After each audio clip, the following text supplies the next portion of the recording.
ñëwaat fii comme niñ ko faral doon defee di jàppale askan mi nga xam ne bu ñu tollee si moment yi rawatina si Covid bi nga xam ne aussi ñi ngi koy traversé si la woowee le ministre Abdou Aziz Mbaye boobu sax nekkul woon sax Sénégal dafa voyagé woon donc ma laaj ko mu jàppale ma ndimbal lu ñu mën a jëmale fii si askan bi. Vraiment bi mu ñëwee aussi yàqu si dara mu jox ma teraanga yi yëpp pour ma ñëw séddale ko askan bi waaye moom ku ko xam-xam ni moom lii la xam te yaakaar naa ne lii muy def nag defu ko si Kër Modou Ndiaye rek tey ñi ngi Kër Modou suba ñi ngi taaxi kaw après demain aussi ñi ngi xombal ak yeneen dëkk yi nga xam ne aussi soxla nañ dimbal mu ñëw fekk si leen jox leen dimbal boobu loolu muy def nag defu ko ndax politique. xëy na Kër Modou Ndiaye la dëkk mais aussi li muy defu ko ndax politique daf ko def ndax loolu la xam daf ko def bëggu si waaw góor bëggu si remerciement bëggu si dara ku ko xam-xam ni il est de la mouvance présidentielle mais kenn mësu ko dégg say réunion yéen ñi yor affaire télévision ak ay affaire rajo sax kenn mësul ko say këpp caméra di ko demander lii wala laa si ay action yoo xam ni def na ko kooku yaakaar naa ni moom noonu la mel moo tax.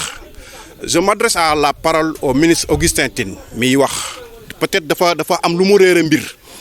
que ni le ministre Abdou Aziz Mbaye moom musul tase ak moom réunion dans les instances du parti musul xëccoo dara fii à Thiès musul fi xëccoo maire musul fi xëccoo dara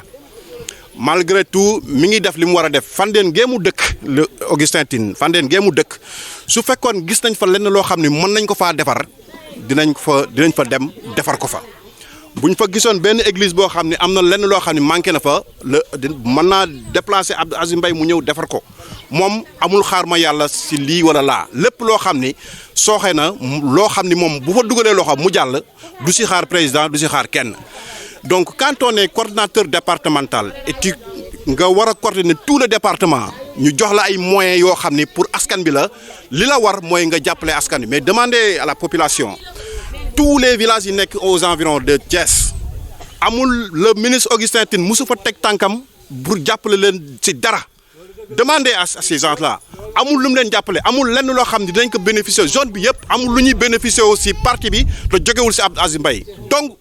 le coordinateur départemental le ministre Augustin Tine lépp lu muy def Fandène la koy yamale ruqam boobu la koy yamale amul feneen foo xam ni gis te sentir nañ ko fi te du loolu la leen président fale président da leen fal pour ñu jàppale askan bi c'est ça le problème président da leen fal ñu jàppale askan bi si surtout si moment yi nga xam ne dañ koy dund mu nekk ay moments yu difficile ak approche Korité bi donc foofu la ñuy soxlee les responsables moo tax le ministre vraiment mu jàppale ñu xool nu ñuy jàppale askan bi te Fandène dinañ déplacer foofu. Même les localités environnantes yi nekk à Fandène lépp loo xam ne aussi gis nañ ko war nañ ko fa mën a jàppale war nañ ko fa mën a defar ñun dinañ jël la responsabilité dem defar ko fa pour lui dire que ñun lépp lu ñuy def defuñu ko parce que on est avec docteur Ndiaye on est avec Ndeye Tické Ndiaye non dañuy def parce que pour askan bi la et pour le président Macky Sall tout court c'est ça. Pour le quartier tey joxe nañ fi ay denrées alimentaires d'une valeur de presque 3 millions de francs lañ fi joxe tey demain incha allah dinañ dem à Taxikaw et à Kawsara et à Medina Fall pour joxe fa ay denrées après demain dinañ programmer à Xombol donc taxawaayu Abdou Aziz Mbaye taxawaayu responsable la te lépp lu muy def comme ni ma ko waxee woon sànq lépp lu muy def soxlawul si ndimbal lépp loo xam ne yaakaar na ni sooxe na dina sol tànkam jóg taxaw ko loolu muy def nag du approche élection locale yi moo tax mu koy def ku ko xam rek xam ne yàgg na si taxaw si pour askan bi te incha allah lépp lu ñuy def lépp loo xam ne askan bi woo nañu fa fu mu mën di nekkee dinañ déplacé wu xool lu ñu leen jàppalee.